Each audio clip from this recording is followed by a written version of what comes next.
भारत में क्षेत्रीय पार्टियों का भविष्य कमजोर होंगी या मजबूत? क्या भारत में राजनीति का भविष्य सिर्फ दो बड़े दलों तक सीमित रहेगा, या फिर क्षेत्रीय पार्टियां ही तय करेंगी कि दिल्ली की कुर्सी किसके हाथ में जाएगी? दोस्तों, यह सवाल आज हर राजनीतिक गलियारे में गूंज रहा है। पार्ट 1। भारत एक संघीय लोकतंत्र है जहां हर राज्य की अपनी राजनीतिक धारा और पहचान है। उत्तर प्रदेश में समाजवादी पार्टी, बिहार में राजद, पश्चिम बंगाल में तृणमूल, तमिलनाडु में डीएमके आईएडीएमके, तेलंगाना में भी आरएस, आंध्र में वाईएसआरसीपी, महाराष्ट्र में शिवसेना एनसीपी।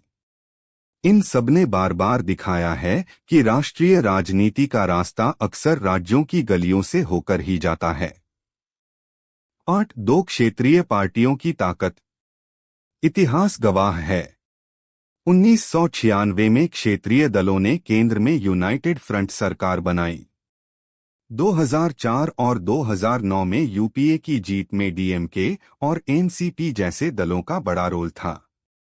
यहां तक कि 2014 और 2019 में भी बीजेपी को मजबूती देने में कई क्षेत्रीय दल एनडीए के साथ थे। यानी सत्ता की चाबी अक्सर दिल्ली में नहीं बल्कि राज्यों में छुपी होती है। पार्ट 3। चुनौतियां और कमजोरियां। लेकिन तस्वीर का दूसरा पहलू भी है।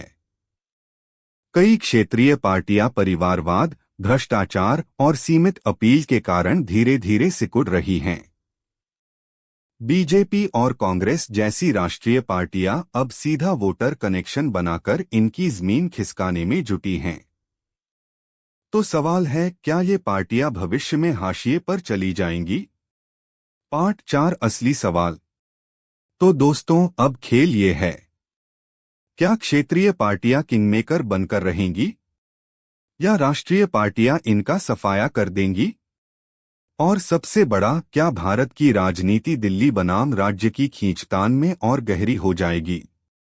भारत की राजनीति का भविष्य सिर्फ दिल्ली की संसद में नहीं बल्कि हर राज्य की विधानसभाओं में लिखा जा रहा है। तो क्षेत्रीय पार्टियां कमजोर होंगी या मजबूत? आपकी राय क्या है? भारत का लोकतंत्र बिना क्षेत्रीय दलों के अधूरा है या अब राष्ट्रीय दल ही सब पर भारी पड़ेंगे? कमेंट में जरूर बताइए, क्योंकि असली बहस अभी शुरू हुई है।